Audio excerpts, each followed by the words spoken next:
Hi. Today in our Science Read Aloud Rocky Road Trip with Ms. Frizzle, we are descending into the Grand Canyon on mules. Last time we read, they are taking the Bright Angel Trail down into the canyon.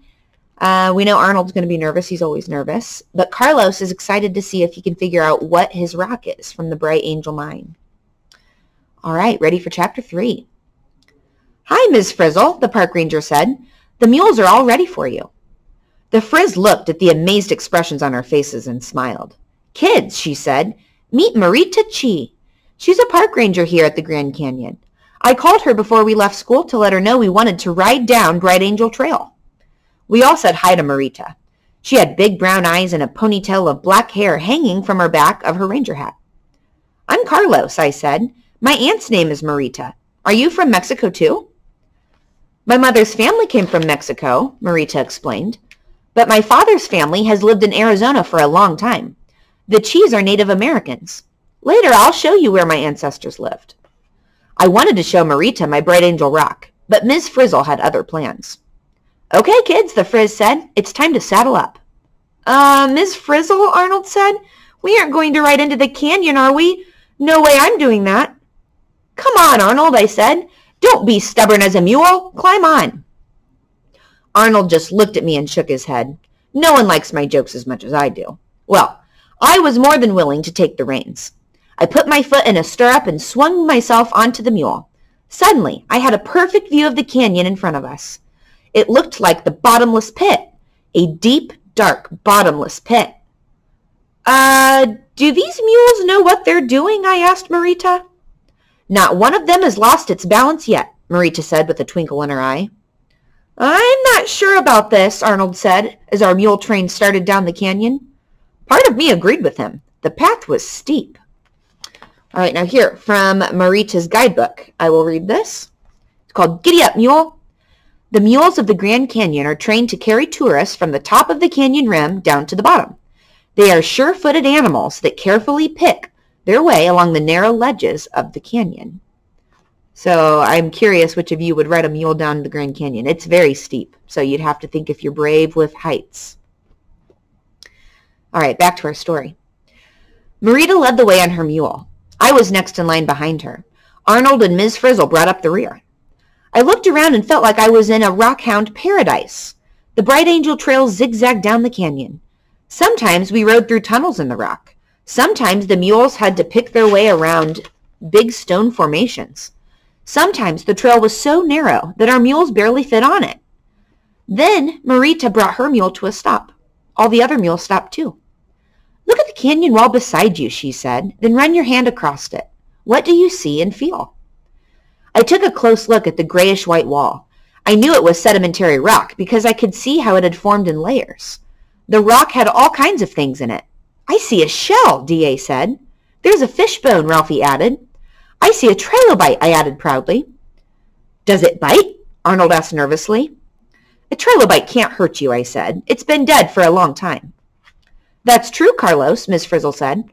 Hundreds of millions of years ago, when this land was covered in water, insect-like sea creatures called trilobites ruled the earth.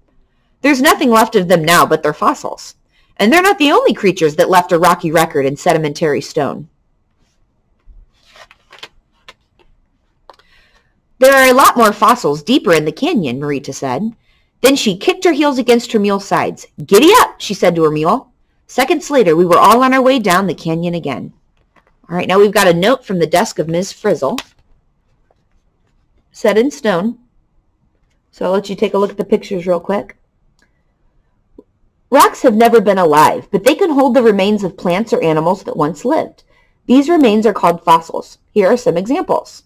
There's a mammoth footprint, an insect trapped in amber, trilobite, petrified tree trunk, which if you were at school, we saw some of that, and a fish skeleton.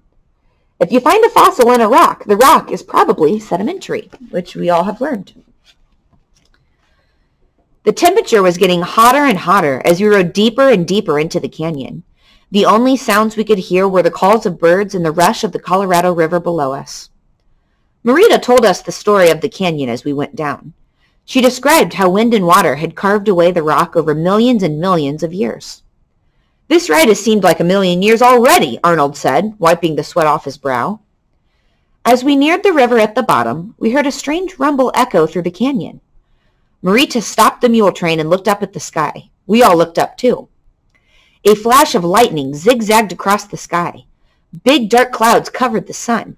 Thunder roared through the canyon again. The rain started falling so fast that my shirt was soaked in seconds. Miss Frizzle, Marita called out.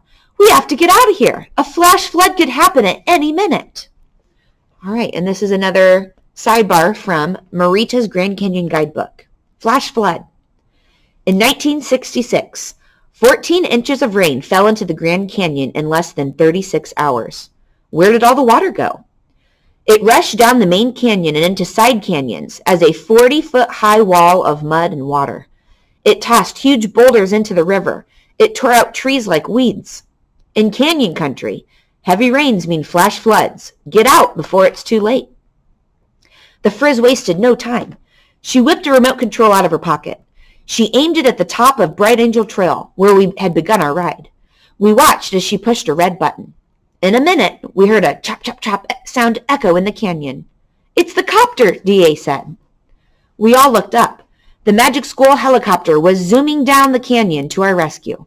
It landed on the trail right behind Ms. Frizzle. Get off your mules, Marita yelled. We've got to get out of here. The mules can run up the trail easier without carrying us. Arnold slid off his mule, and it took off like crazy up the canyon trail. The rest of our mules followed it. Just then we heard a terrible roar coming down the canyon from the northeast. What is that sound? I asked Marita. Marita's face had turned pale. Flash flood! All right, and that is where we will stop today. We will figure out what happened to the crew in the Magic School Bus tomorrow. See you later.